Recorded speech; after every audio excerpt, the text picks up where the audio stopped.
Hello, Capricorn. Welcome to Higher Source Tarot for a tarot and oracle card reading for all Capricorn. We are going to start right away with an angel number. Well, you have the card of 2020, compassion.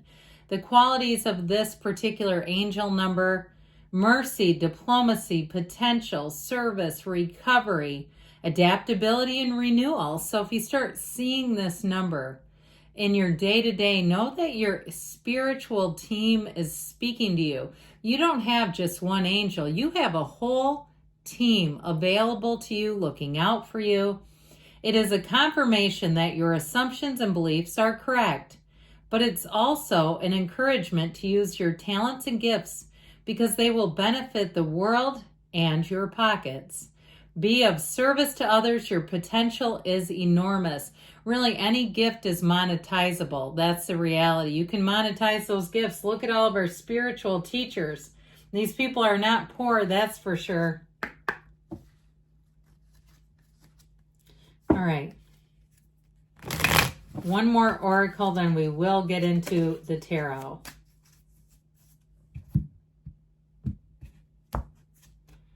Unconscious, okay? Not awake, unawareness of self, prefer familiarity of unconsciousness, asleep but think you're awake. Now, this also could be somebody around you. If they're struggling in an area and they're not really seeing things, or they're on autopilot most of the time, it may be somebody around you. We'll see what the tarot has to say about illumination, waking up, aha moments, especially things like the Hanged Man. Cards like that indicate an awakening. And our buddy, the Tower. Everybody loves that for awakening.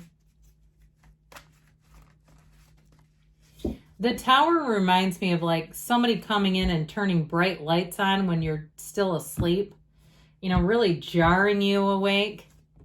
All right, you have the Lovers, Justice, the Five of Swords, the Two of Cups, the Two of Wands, I'm liking it, the Three of Swords, the Nine of Wands, and the Hermit. Three major arcana. We have Virgo, Libra, Gemini here. We've got air, fire, and water as well. I feel like someone here, though, you have a betrayal, especially with these two, but I feel like this together, it's a betrayal of something. I feel like you tried hard to help in some way. So if it was someone personally that you tried to help, and it's like no matter what you do, they are not willing to change. I think about this often in relationship to a situation like this. Many people have a hard time changing their own behavior, which is why it makes it so difficult to change another person. Sometimes you just have to let them go in love and say, I gave it all I could, and that's as good as it can be. It's just not going to change. So if you went through a breakup and it's this person, and perhaps you still have some communication and it isn't positive when you do, I feel like it's time to move on. I do feel like they're telling you to disengage from conflict, even if it's talking about a situation. If you lost a job and that was a betrayal, and you have old coworkers who say, hey, come and have a drink with us and we'll bring you down into our lower vibrations with us. No. Okay, that's not why we're here. And the reason why I mention it is because it will hurt you if you do that, when we go and dip down into low places. Now you have two twos, and twos are about expansion. They're about relationships. So I'm really liking this, especially with the Lovers. The Lovers is about choices, and actually Justice is too, about carefully weighing your choices, being true to yourself. But with the Lovers here, it's about making choices from the heart. And so I feel like they're telling you if something really doesn't sit right with you, you may have to make a difficult decision not to participate in something. If you know it's not really aligning with what you want long-term or who you are as a person.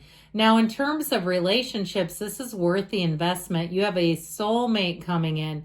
For some of you, if you're in a relationship, perhaps there's a bit of a courthouse wedding coming in with Justice. I feel like those are getting more and more popular. By me, where I live, they're booked out. You can't even get in there. I think people are realizing, hey, why start a marriage in debt with $30,000 or $40,000 of debt for a wedding? But with this, it might not be quite that, but I do feel like you have a real love here. And it's somebody that you will love with your whole heart. You can trust completely. This is going all the way in. There's no reason to stop when you have this kind of energy. There is no hesitation. So the Lover's energy will guide and protect you. It is a card of choices, like I said, but it's also overcoming some difficulty. And it's aligning with high vibrational energy. So you will find that you're easily repelled from things that are going to be difficult in terms of having conflict. Like you're just not here for it. And so with the Lover's energy, you may have a new choice that gets introduced that will be so much easier to navigate. It just feels right. It feels like the next right thing to do. So if you had a loss, you're going to have a gain, especially with career. When this shows up, it really is telling you that your career is about to take off, that you're flourishing. And so I feel like you have an energy not only of potential renewal and recovery, but if it is something about one of your natural gifts, I feel like you are going to find a way to make that part of how you make an income. So the Justice card, she puts her foot down. Okay, she really does say no to things that are crossing boundaries. And so with the Justice energy, the truth can come out here too, and the tables will be turned. So I feel like you've disconnected from a situation that is plagued with dishonesty, a betrayal. And having to, especially where betrayal is concerned, if someone can make a choice that they know is going to hurt you and they do it anyway, I wouldn't let them back in. That's up to you. But if you know that they're capable of doing that, they can do it again. Because especially if you couldn't predict it. All right? And having inconsistent, unpredictable people just won't fly here. Now, I feel like if you were cheated in some way, and I feel like the person who did it knew they were doing it, even if it's on the mundane level, like with a purchase or a sale, and it's somebody who was shifty and pressured you into something and knew that they could not deliver. I feel like even with that kind of thing, you're going to see the truth come out. And like they might try to make some kind of attempt at apologizing or smoothing it over. But I feel like anytime they do, it just results in more conflict. It's just a situation that an apology doesn't seem to fix. I feel like it's one of those times when you restore the relationship to its original condition and you just go back to not knowing each other. All right, I just feel like it doesn't serve you even to hear about it. So the Two of Cups says, talk to me all night long. You want to hear this. In terms of a match, if it is something to do with money, okay, it is a perfect match. They're offering equal cups. And I feel like especially too, if you got knocked down a couple pegs, the Hermit is sure going to help you to ascend. That Hermit energy gets you back into a spiritual spot where from there on out, you will manifest things that you really want to see in your life. And so that Two of Cups is bringing in a match. If it's a job, I feel like the hours will suit you. The money feels like it's very fair. And it feels like the people are not looking to own your soul. Okay, they're not looking for you to just be spread thin, stretched like a rubber band until you're basically stretched out of shape. This is where they say, look, we're here to do a job. We're trying to do it well. And that's about the extent of it. All right, they're not looking to, it just feels like something you left was very ego driven. Now, part of why I like the Two of Wands is you have the Garden of the Magician down here. You have the creations of your mind coming in. If you can see it in your mind, you can have it in your reality. And so with this Two of Wands, I feel like you set your intention. I just watched a video with Peter Santinello, one of his, about a remote part of California. And a guy talked about learning in prison about how to manifest. And he goes, and it sounds crazy, because we're speaking out into the universe what we want as if it's happening, and we're in prison. It doesn't even make sense. But all the things he wanted ended up happening when he was released. It was very interesting. So that's an interesting interview if you get a chance to see it. So with this Three of Swords energy, I do feel like there is a betrayal and it's time to move forward. I just wouldn't reconnect with this. I don't get a good feeling off of it.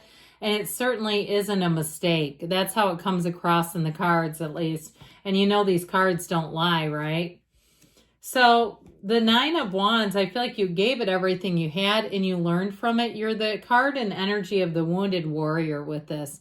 You've got a psychic wound. So it's one of those things too. Once somebody lies and you know they could have told the truth and they didn't, boy, is it hard to saddle back up to that. I mean, I can see the reservation coming out.